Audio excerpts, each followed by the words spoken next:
Today I'm going to show you how I do a sew-in elastic waistband. I had to turn up the brightness of the camera so you could see the black on black. This is the sport brief that's done. It's fitted. The waist is already measured to what I need. And instead of doing a circle out of the elastic and doing the quartering things, since this is a very fitted and I know what the stretch is, I'm just going to sew in the elastic.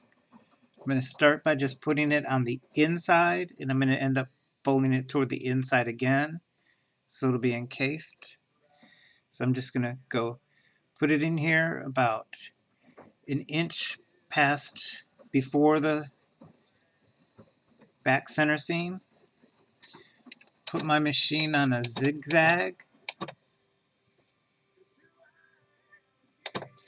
Number 4 on my machine number zigzag. I'm going to do a stitch width of 5.5.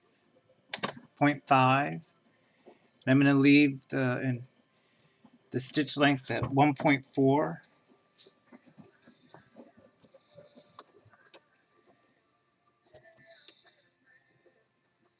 I'm just going to line up the elastic with the top edge of the raw fabric. Then I'm going to zigzag over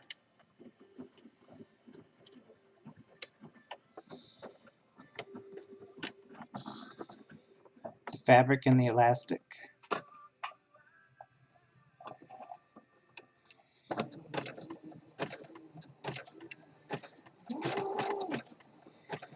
I'm going to increase the stitch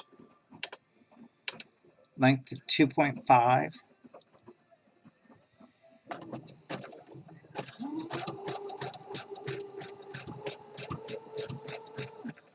And I don't have to stretch the fabric.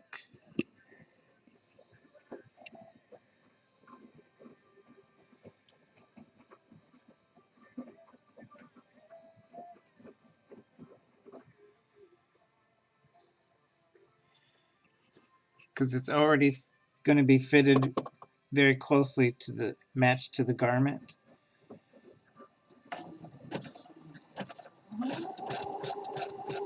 So I'm just zigzagging over the fabric and the raw edge of the top of the sport brief.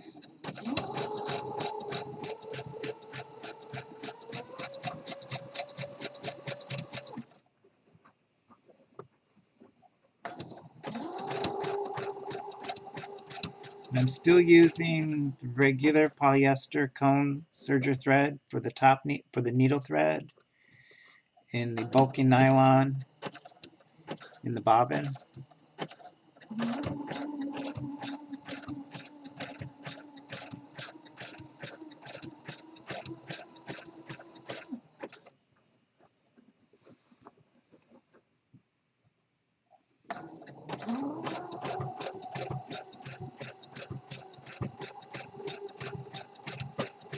Go a little slower when you come over to the crossover seams and the seams.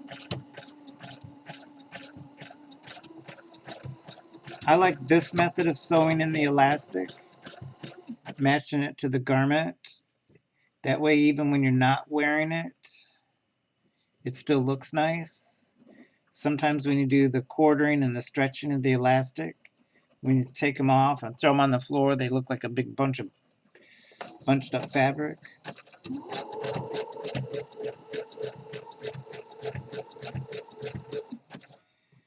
Now, a lot of people don't make undergarments and sports briefs and boxer briefs as fitted as I do, so it doesn't really matter.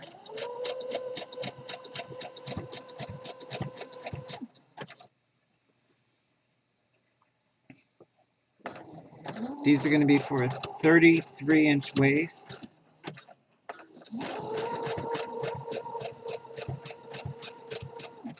And this fabric has about a 15% stretch.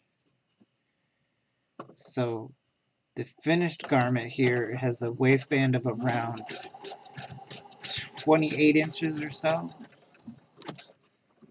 And then when you put them on, it's stretched out to the 33.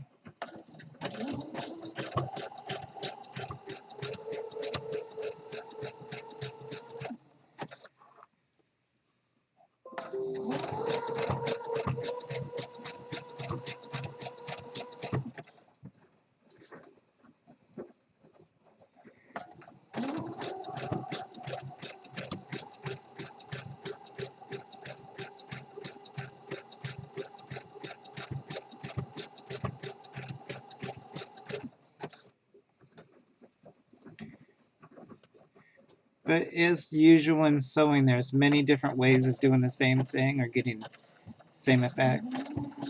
If you prefer to do the making the elastic round and doing the quartering and the sewing in, then that's fine. Or if you want to do casing, or if you want to do exposed, that's fine.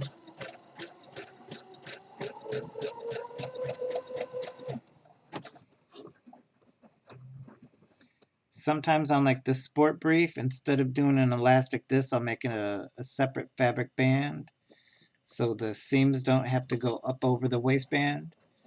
But this one I don't mind.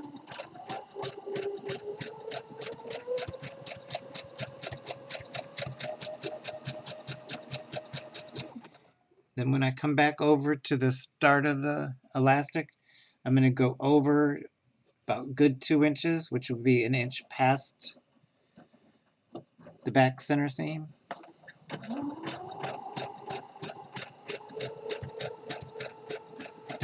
Then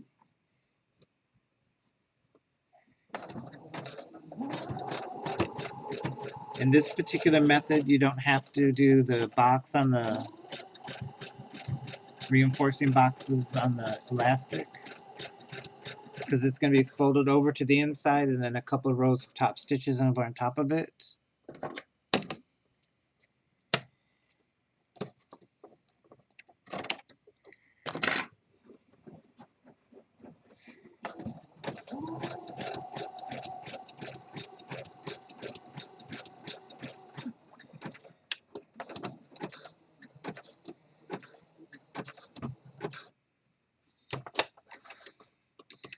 And that's how the start of it is.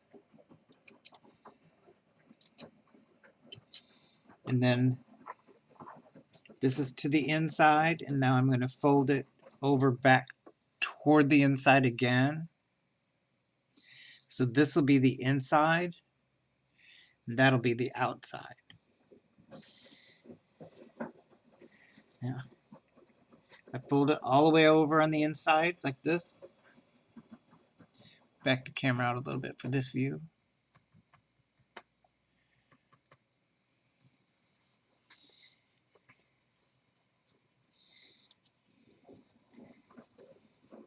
And then I'm going to take the arm off the sewing machine.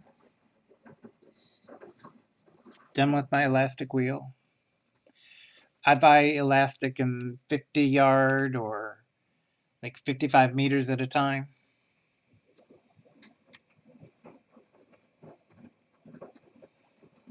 Now when you fold it over to the inside, this is the exterior, this is the inside. When you fold it over, you need to fold it over, then work the fabric and the elastic so the fabric and elastic makes a really nice edge on the top here. I need to switch back to the lightning bolt stretch stitch.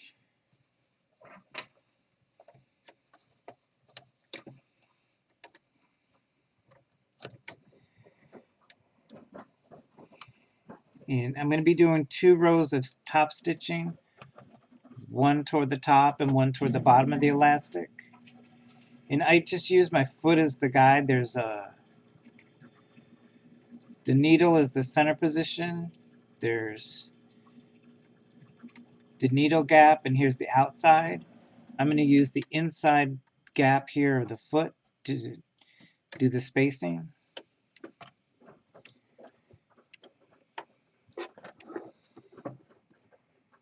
This does the lock stitch of the up and down.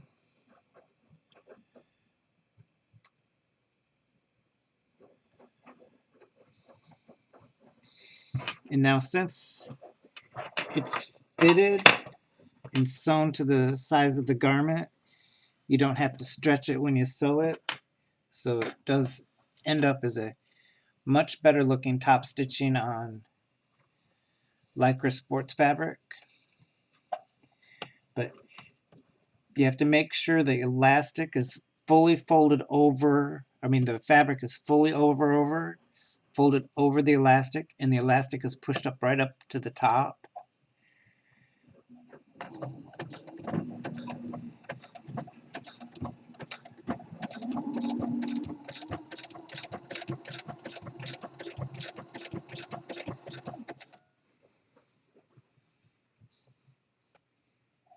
And then when you're sewing in the round with the garment, a lot of times when people sew in the round, this part will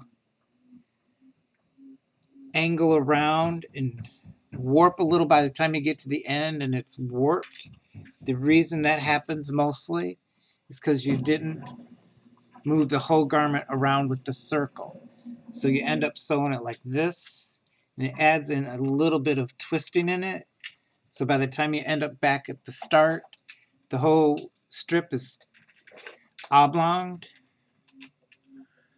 and it makes the slight ripples in there that people get. And you can avoid that by picking up the whole garment every few stitches and making sure the whole thing is rotating at the same rotation. Sorry if you hear the washing machine in the background. My sewing studio is in my converted garage. So on my left is my web design station. Here is my sewing studio, and to the left is the laundry.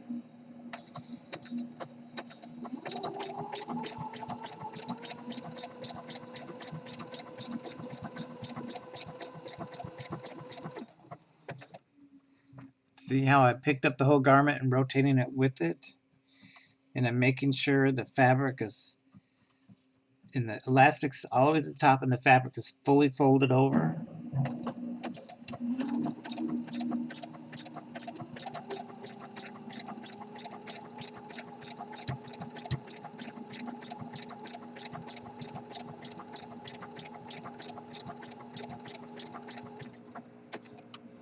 And then with the bulky nylon going through elastic,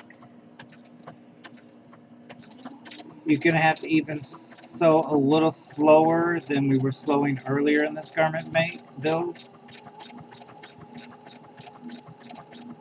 Because the bulky nylon will want to sometimes try and stick in the elastic and shred. So when you're doing this, you kind of have to listen really closely and notice if it's shredding and making a slightly different noise. That means the bobbin thread probably shredded. The bulky nylon or woolly nylon is a little temperamental, I'll admit, but it does make for a better overall build of a garment.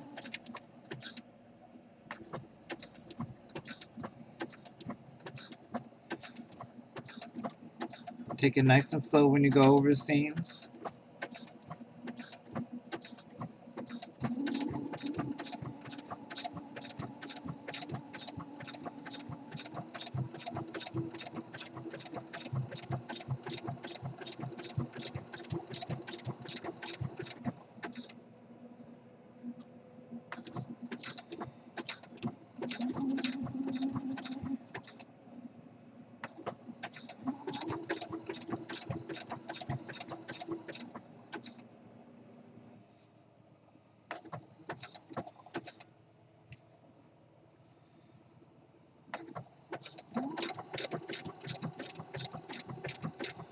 And it's going to be real close whether or not I have enough bobbin thread to finish this first row of top stitching.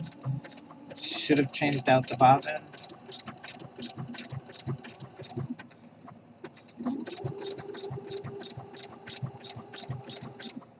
But a lot going on today, so I didn't.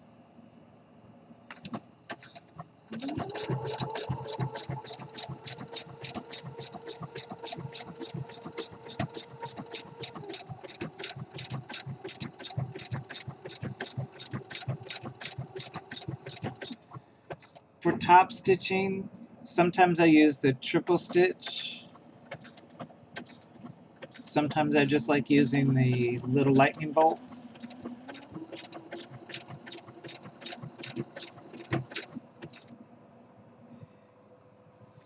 This is the front pouch attachment. This has got a lot of fabric. So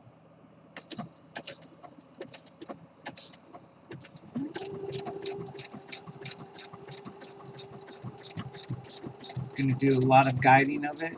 I'm not pushing or pulling, I'm just guiding it, making sure it doesn't twist.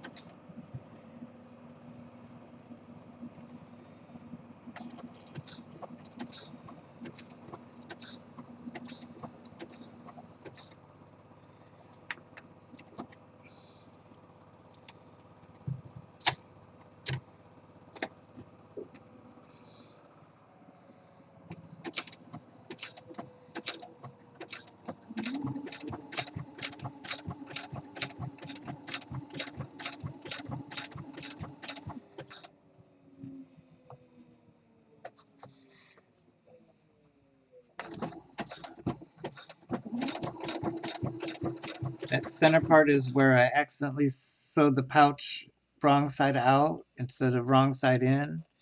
So I covered it with a piece of a fabric strip. So it's even more layers of fabric for that little spot there.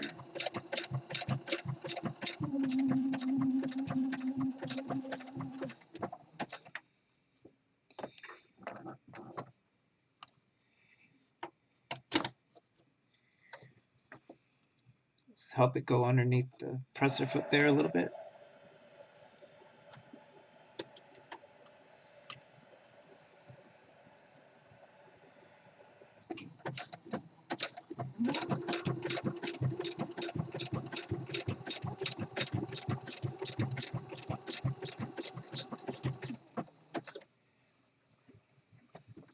Probably should have used a hump jumper.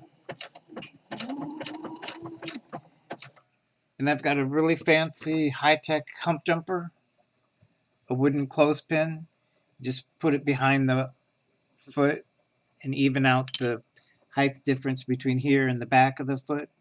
So the foot remains horizontal with this versus angling up when you go over many layers of fabric.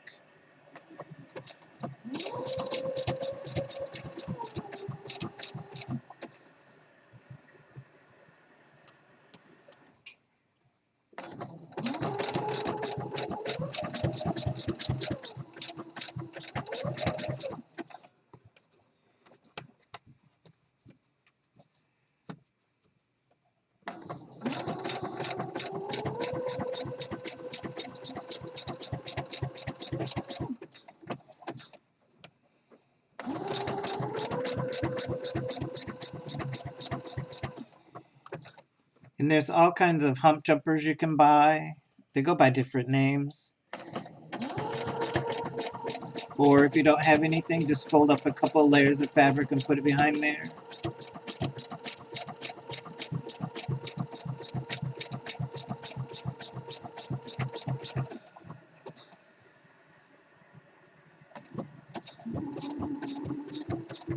With the sport knit fabrics and the here, they're all kind of thin, so you don't really need it. If this was like many layers of cotton or denim, definitely use a hump jumper when you go over seams.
Now I'm back where I started.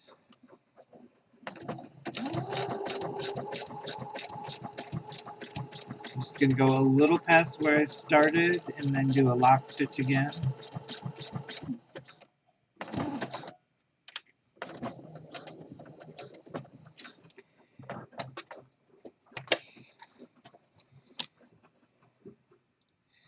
try and show you on the camera how this is where I start and stop. See how there's no twisting, and this is still as vertical, and it matches vertically with the back. I don't know if that's showing up on the camera. There it is. See how this is lining up vertically? That means there was no shifting of this part going forward or this part going forward, which happens on the whole length. And then sometimes if you don't rotate the whole garment, it ends up like this or pulled this way. And that's where you get where it's got these warping lines that go whoop, whoop, whoop, whoop, whoop. And people go, oh, why does it keep twisting like that? It's because you didn't rotate the whole garment when you're going around the circle. Now I'm going to do another row here at the bottom of the elastic, but I'm going to have to put in another bobbin. To give you an idea how close we were on that bobbin, that's all that's left on that bobbin. Woo, that was close. Fresh bobbin.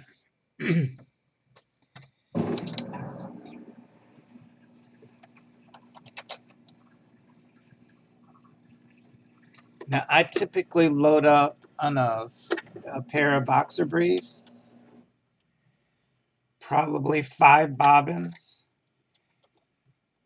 because with all of the top stitching, it uses a lot of thread. Now for the second row, I'm going to again start right at the back here. Going to go into the start in the middle of the rear seam, and I don't know if you're going to see it on the camera, but this is the edge of the elastic here. I'm going to line that up with the other inner edge of the presser foot. So this distance here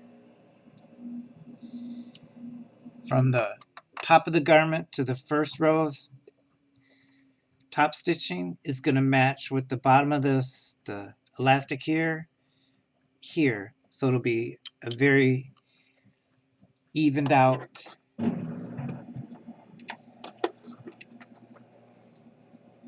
garment. Do a couple of lock stitches to start. Get this in completely on the arm of the machine.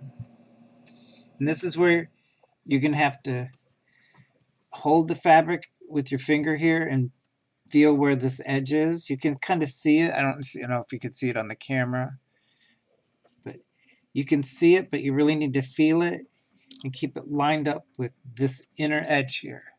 I don't know if you can see that either, but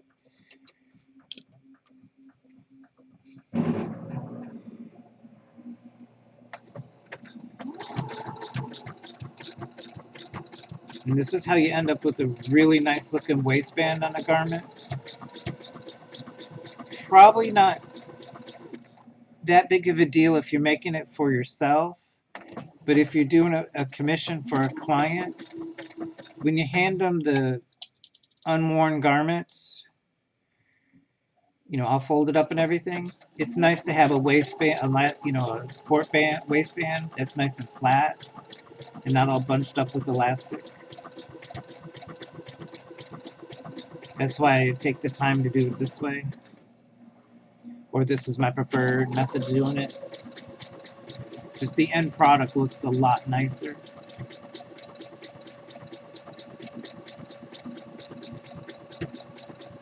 And I know some people try and say, oh, I want to make my garment, look, as good as a ready-to-wear retail garment.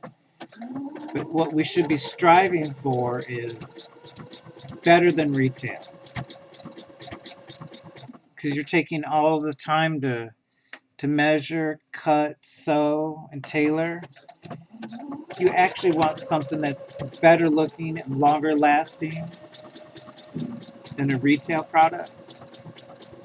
but we are having to use fabric we buy from the fabric store online, which sometimes is not the same. You cannot get some of the same fabric that a clothing manufacturer will use in their garments, because many times they special order their fabrics with the exact stretch and spandex or light fabric contents that they want. So we are constrained by what's available for purchase for fabrics. But it still doesn't mean that you don't strive for something that's better than retail.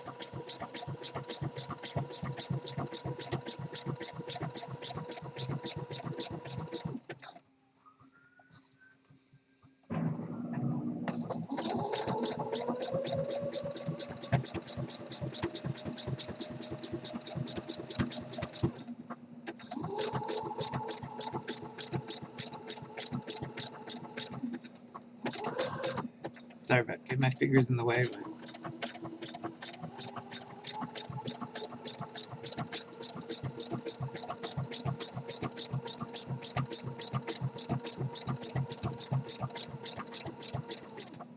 And I'm using a Brother CE1100. It's an inexpensive Walmart edition of the Project Runway Brother machines.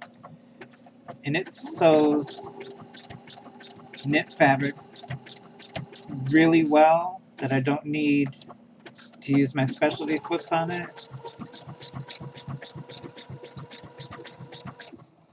And it's got 7 feed dogs, which really help get the fabric to move nice and smooth under the presser foot.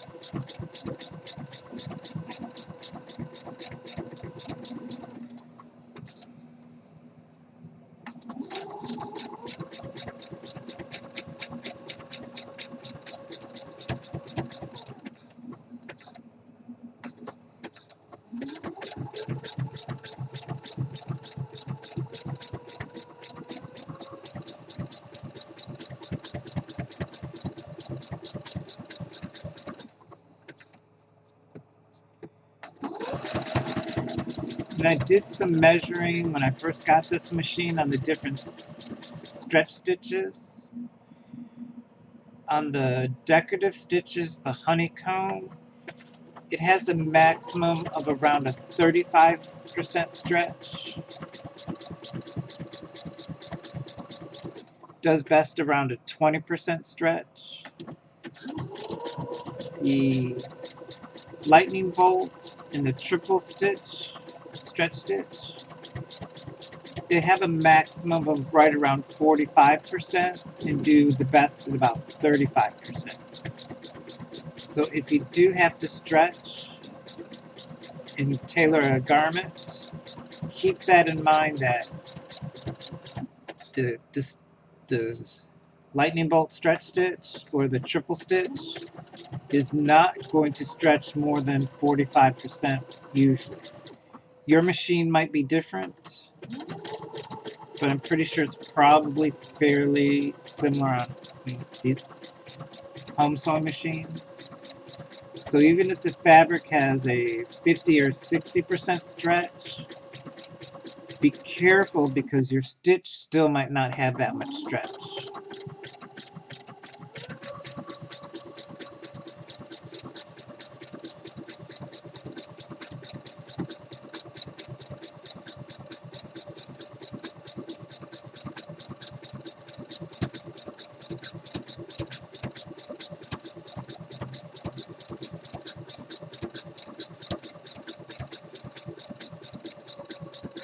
Go past my start point by a couple of stitches.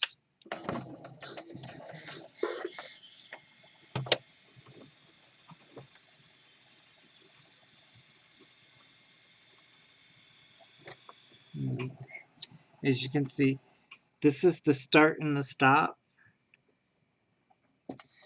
Where's some of these thread tails?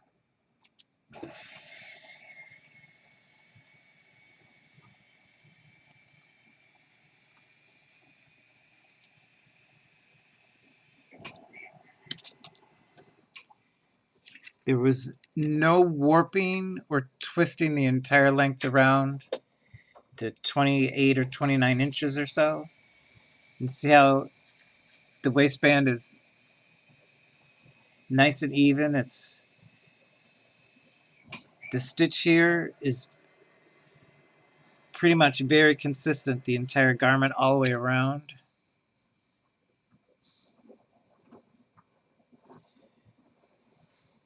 And that's how I do the Sewn waistband elastics. Back up so you can see the whole garment. And this is a low rise boxer brief, and I call it a sport brief because it's made out of slightly heavier material, a little more tailored.